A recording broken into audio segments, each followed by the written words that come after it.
Eder. Mac. Pallister. Il caso di Sonia Bottacchiari, scomparsa dal 20 aprile con i figli Nishanta e Joshua e con i 4 cani di famiglia, non era già abbastanza inquietante. Evidentemente mancava ancora qualche tassello per trasformare questa storia da mistero nei boschi a rompicapo investigativo con tutti gli accessori: auto ritrovata, campeggio fantasma, telefoni muti, attrezzatura da natura selvaggia, piste verso il confine, avvistamenti che non portano a nulla e adesso anche lettere, provviste lasciate al nonno e parole che aprono scenari molto più delicati. La novità più pesante è il ritrovamento di alcune lettere nella casa di Riccardo Bottacchiari, padre di Sonia e nonno dei 2 ragazzi. La scoperta sarebbe avvenuta durante una visita nell'abitazione dell'uomo, mentre si stavano riprendendo alcuni oggetti lasciati dalla donna prima della scomparsa. Vicino a delle borse piene di generi alimentari sarebbe stata notata una lettera.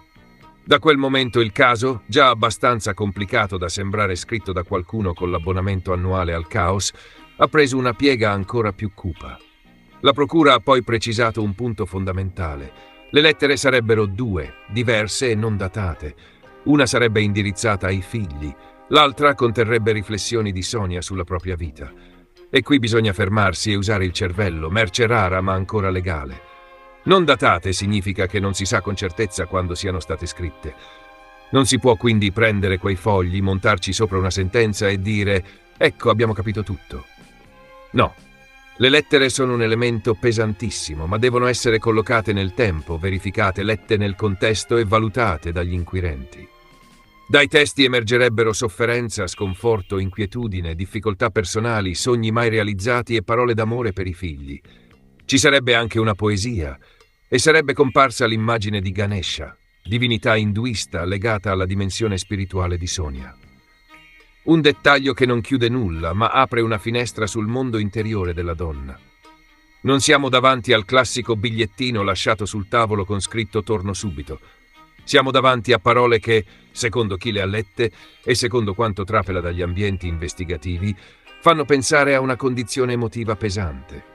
E infatti la procura ha richiamato tutti alla massima cautela, parlando di un momento di estrema delicatezza e della necessità di mantenere assoluto riserbo. La parola più grave entrata nel caso è suicidaria. Le lettere, secondo le valutazioni emerse, farebbero pensare anche a una possibile volontà suicidaria. Ma attenzione, possibile non significa accertata. Pensare non significa sapere. E soprattutto in una vicenda con 2 minorenni scomparsi, 4 cani, un'auto abbandonata e telefoni neutralizzati nello stesso momento, il salto dalla possibilità alla certezza lo lasciamo volentieri agli investigatori da divano, quelli che risolvono i casi in 8 minuti tra un caffè e una notifica. Qui invece serve prudenza. C'è poi il dettaglio delle borse di cibo lasciate in casa del padre. Sul tavolo o comunque in uno spazio dell'abitazione sarebbero state trovate 3 borse piene di generi alimentari, tra cui fagioli e biscotti. Su una di queste ci sarebbe stato un bigliettino con scritto «Cibo per il nonno, non toccare», accompagnato da un cuoricino e da un grazie. Riccardo Bottacchiari avrebbe spiegato che una cosa del genere non era mai successa prima. E questo dettaglio nel suo piccolo pesa tantissimo, perché sembra un gesto preparatorio. Come se qualcuno, prima di partire, avesse pensato a lasciare delle provviste al padre anziano. Un gesto pratico, quasi domestico, ma proprio per questo inquietante. Quando una partenza viene preparata anche nei dettagli di chi resta, la parola improvvisazione comincia a perdere pezzi come una sedia dell'Ikea montata al contrario. Il padre di Sonia però non ha dato per scontato nulla. Anzi, avrebbe espresso dubbi. Le lettere non sono datate e, secondo lui, potrebbero essere state scritte molto tempo prima, magari in un momento particolare. Avrebbe anche manifestato incertezze sulla calligrafia. Questo non vuol dire che le lettere siano false, ma vuol dire che anche qui bisogna evitare il festival della certezza anticipata. Quelle carte sono state acquisite, verranno valutate e dovranno parlare meglio di quanto facciano ora. Perché in una storia così anche un foglio può diventare una bussola o una trappola. Nel frattempo resta il quadro già emerso nei giorni scorsi, ma ora va riletto alla luce delle nuove informazioni. Sonia, 49 anni, parte il 20 aprile da Castellarquato, nel Piacentino, con i 2 figli adolescenti, Nishanta e Joshua, di 16 e 14 anni, e con i 4 cani di famiglia. La destinazione dichiarata sarebbe il Friuli Venezia Giulia, per qualche giorno di vacanza nella natura, con rientro previsto il 24 aprile. Una vacanza sulla carta. Solo che poi la carta si strappa. La famiglia non arriva al campeggio indicato nella zona di Gemona.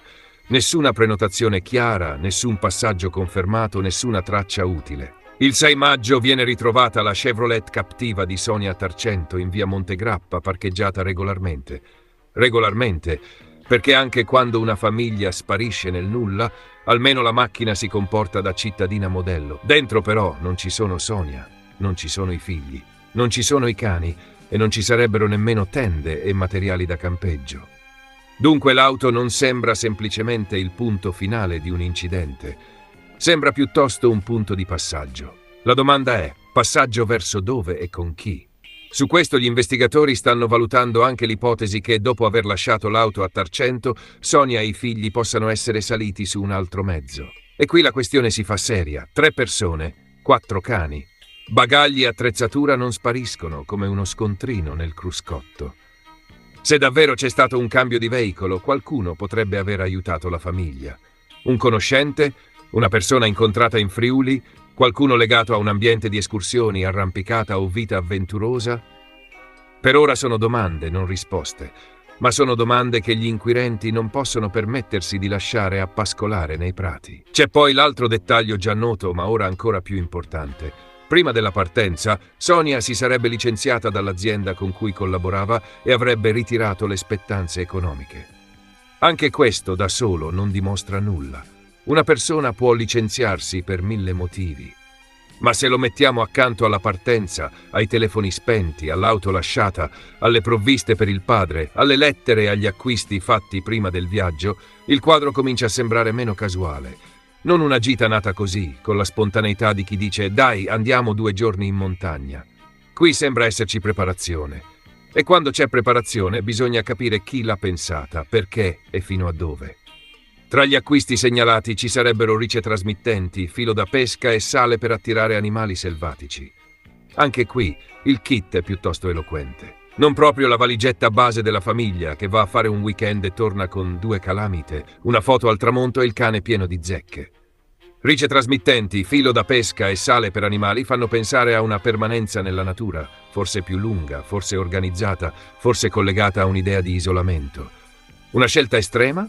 Una pausa? Una fuga? Una situazione degenerata? Tutto resta aperto.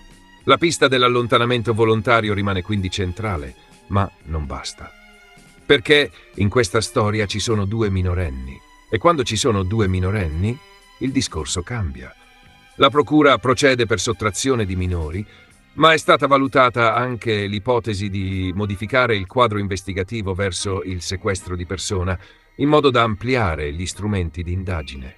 Non è un dettaglio tecnico da addetti ai lavori, significa che gli inquirenti vogliono potersi muovere con maggiore profondità anche sui dispositivi, sui contatti, sulle comunicazioni e sulle eventuali persone che potrebbero aver avuto un ruolo prima o dopo la sparizione. E qui arriviamo al dettaglio dei telefoni. Finora si parlava dei cellulari di Sonia e dei ragazzi. Ora emerge un elemento ancora più preciso. I 3 scomparsi avrebbero avuto nella loro disponibilità almeno 4 smartphone. Oltre ai telefoni personali, Sonia avrebbe avuto anche un dispositivo collegato alla sua collaborazione con un caseificio. Tutti e 4 sarebbero stati neutralizzati nello stesso momento. La parola neutralizzati è quella che fa rumore. Perché un telefono può scaricarsi, 2 telefoni possono non prendere, 3 telefoni possono spegnersi se siamo proprio nel giorno nazionale della sfortuna tecnologica. Ma 4 dispositivi neutralizzati insieme iniziano ad avere il profumo di un'azione deliberata. E non serve essere Sherlock Holmes con la SIM ricaricabile per capirlo. Resta poi l'aggancio telefonico nella zona di Tarcento. 1 o più dispositivi avrebbero agganciato quella zona prima di spegnersi. Questo conferma che Tarcento non è solo il luogo dove è stata trovata l'auto, ma anche un punto importante nella sequenza degli ultimi segnali. È lì che la storia sembra condensarsi. Auto, telefoni, ricerche, campo base, soccorritori, telecamere e segnalazioni.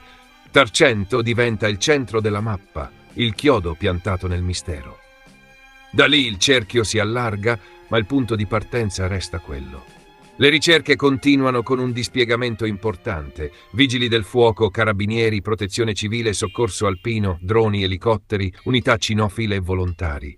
Dopo un vertice coordinato dal prefetto di Udine Domenico Lione, il raggio delle ricerche è stato allargato di un'ulteriore ventina di chilometri rispetto all'area già battuta.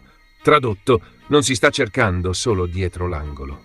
Si sta allargando la mappa perché la possibilità che Sonia, i ragazzi e i cani si siano spostati più lontano resta in piedi.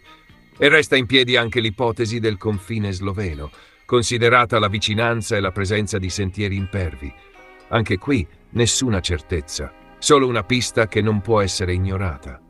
Quanto agli avvistamenti, anche qui arriva una precisazione importante. Nei giorni scorsi era stata segnalata come attendibile la testimonianza di un escursionista che avrebbe visto una donna con 2 ragazzi e 4 cani in una località montana del Friuli.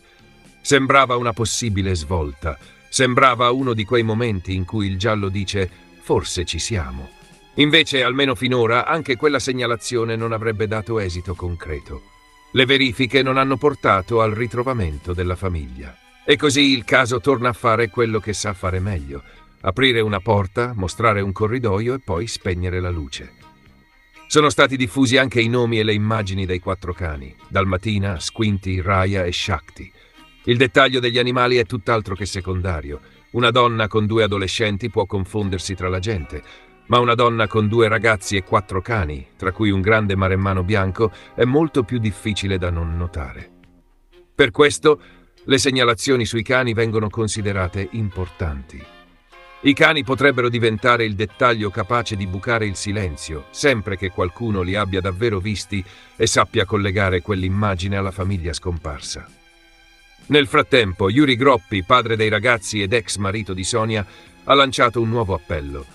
Ha chiesto che si facciano sentire, ha detto che le cose si mettono a posto e che l'importante è tranquillizzare tutti. Anche Riccardo Bottacchiari ha chiesto alla figlia e ai nipoti di tornare o almeno di dare un segnale. Sono appelli che dentro questo caso pesano più di tante ipotesi. Perché alla fine, al netto di celle telefoniche, lettere, sentieri, telefoni, cani e auto parcheggiate, la domanda umana è una sola: stanno bene? La situazione oggi è questa. Sonia Bottacchiari è partita il 20 aprile con Nishanta, Joshua e i 4 cani. Dovevano essere pochi giorni di vacanza. Il campeggio indicato non ha dato riscontri. I telefoni sono stati spenti o neutralizzati.